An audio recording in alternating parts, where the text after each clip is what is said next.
Welcome to the History AI podcast, where the past comes alive with facts, anecdotes, and a dash of humor. Here are your hosts, Chuck and Marco. Welcome to another episode of the History AI podcast.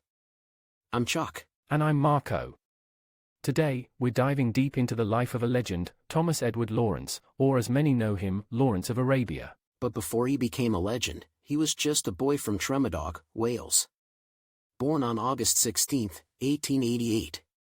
And trust me, you're in for a ride today. Hold on to your camels, folks. Good one, Chuck. Let's kick off with his early life, shall we? Lawrence hailed from a fascinating family background. His father, Sir Thomas Chapman, was an Anglo-Irish aristocrat who left his wife for Lawrence's mother, Sarah Junior. They lived together as Mr. and Mrs. Lawrence, although they never officially married. That's quite scandalous for the time. But it's also a testament to their commitment. Lawrence was the second of 5 sons, which sounds like a handful. Especially for parents in the late 19th century. No Xbox to keep them occupied. True that. Lawrence was a smart lad, attending Oxford and excelling in history. But did you know he was an archaeologist too? That's right. Think of him as the real-life Indiana Jones, but with fewer whips and more Arabic poetry. Delving deeper into Lawrence's talents, it's truly mesmerizing how one man could wear so many hats. Not just an average Joe, he was an esteemed archaeologist, skilled military officer, shrewd diplomat, and an eloquent writer. Absolutely. As a writer, his magnum opus, The 7 Pillars of Wisdom, is still revered. It doesn't just depict his wartime experiences, but also offers readers a lens into his philosophical musings and the complex socio-political landscape of the Middle East. His fascination for archaeology pulled him to the Middle East well before the war. I remember reading about his digs in Carchemish, where he worked alongside Leonard Woolley, another prominent archaeologist. This wasn't just about uncovering relics from the past. It was about understanding civilizations, cultures, and the tapestry of human history. You hit the nail on the head, Marco. His time in Carchemish was transformative.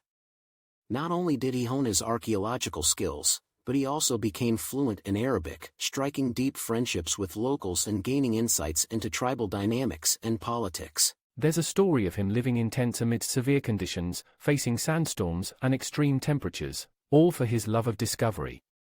By the time World War I came knocking, Lawrence wasn't just familiar with the geography of the Middle East, but he had an emotional and intellectual bond with its people and its history. And this bond wasn't just academic. Remember those tales of him living with the Bedouin tribes, sharing meals, listening to their stories, and even participating in their ceremonies? Absolutely. It was this profound understanding and deep-rooted connection to the land, and its people that would soon prove invaluable when geopolitical tensions escalated. As World War I unfolded, the Middle East became a crucial battleground, especially with the Ottoman Empire aligned with the Central Powers. Lawrence, with his in-depth understanding of the region, became a key asset for the British. And he didn't just serve as a traditional officer, right? He was co-opted by British intelligence due to his extensive knowledge and linguistic skills, making him quite the James Bond of his time. Precisely. Lawrence quickly realized that conventional warfare wouldn't work in the desert terrains of the Middle East against a well-entrenched enemy. Instead, he employed guerrilla warfare, an unconventional tactic for that period. Guerrilla warfare, in simple terms, is like asymmetric warfare. Instead of facing the enemy head-on, you hit them where they least expect, using the element of surprise. It's a bit like being a boxer who ducks and weaves instead of just throwing punches. Lawrence and his Arab allies, especially the Bedouin tribesmen, employed these tactics to perfection. They would engage in hit-and-run raids, sabotaging railways, blowing up bridges, and then disappearing into the vastness of the desert, making it almost impossible for the Ottomans to retaliate effectively. It wasn't just about the physical tactics, though. Lawrence was also adept at psychological warfare. He fostered unity among various Arab tribes, emphasizing their shared goal of independence from the Ottomans. True. He was as much a diplomat as he was a strategist. Building alliances, managing tribal politics, ensuring supplies, he played a multifaceted role. And it's incredible how he utilized the desert, a harsh, unforgiving terrain, to his advantage. The vast, seemingly empty spaces became his playground. It was like Home Alone, but in the desert and with real stakes. I can just imagine Lawrence setting up booby traps with dates and camels. Lawrence's role in World War I wasn't just about his tactics. His involvement was punctuated by a series of pivotal events that had profound implications on the course of the war in the Middle East. Oh, absolutely. One of the most iconic of these was the capture of Aqaba. This was a fortified port, heavily guarded and deemed nearly impenetrable. The Ottomans were confident that it was safe, especially given its location bordered by deserts and mountains. Right, the Ottomans believed that any attack would come from the sea. But Lawrence had other plans. Instead of a direct assault, he and his Arab allies took a perilous route, trekking through the Nafud Desert, a journey thought to be impossible due to its scorching heat and treacherous terrain. That was pure audacity. To bypass the main defenses, approach the town from the rear, and catch the Ottoman garrison completely off guard? Genius. Indeed, and the siege itself was brief. The surprise was total, and the Ottomans were quickly overwhelmed. This victory wasn't just strategic. The capture of Aqaba was a huge morale boost for the Arab forces.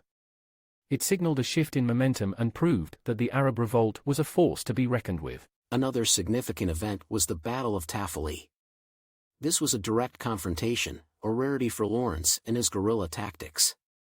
Yet, despite being outnumbered, Lawrence's forces managed to defeat a larger Ottoman army.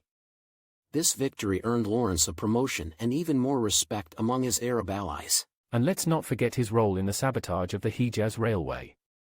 This railway was vital for the Ottomans, allowing them to move troops and supplies. By disrupting it, Lawrence effectively crippled their ability to reinforce and resupply their garrisons. So, in essence, Lawrence wasn't just fighting battles, he was orchestrating a symphony of strategic moves, each carefully planned to bring the Arab forces closer to their goal of independence. Before we dive further, a word from our sponsor. From the mind behind the History AI podcast comes an electrifying journey into the past. A ripple through time, Franklin's Folly. Dive into a tale where Benjamin Franklin, America's beloved inventor, takes an unexpected journey through time. But with his leap, he unleashes a powerful ripple. Now, with dark forces lurking in the shadows, harnessing this energy to shatter and enslave the world, it's a race against time. Will Franklin fix the future? Or will history rewrite itself? Uncover the secrets. A ripple through time, Franklin's Folly. Time has never been more fragile. On Amazon pre-sale now. Lawrence's importance wasn't just in his military tactics. Post-war, he played a significant role in reshaping the Middle East during the Paris Peace Conference. He advocated for Arab independence, a cause he was truly passionate about. And although not everything went as he hoped, his efforts did lead to the establishment of new nations like Iraq and Transjordan. His life was also tragically short. He died in a motorcycle accident in 1935. But his legacy, both in literature and the geopolitical landscape, is still felt today. He was an enigma, a scholar-warrior, whose life, though short, was fuller than most. So, the next time you think about Lawrence of Arabia, remember there's more to him than just the epic movie or his wartime escapades. He was a complex man who lived in complex times. And that wraps up our deep dive into the life of Thomas Edward Lawrence. Marco, always a pleasure. Likewise, Chuck. And thank you to our listeners. If you enjoyed this episode, don't forget to subscribe, rate, and share the podcast. We'll be back with more history tales. Until then, keep exploring, keep questioning, and always keep laughing. Take care, everyone.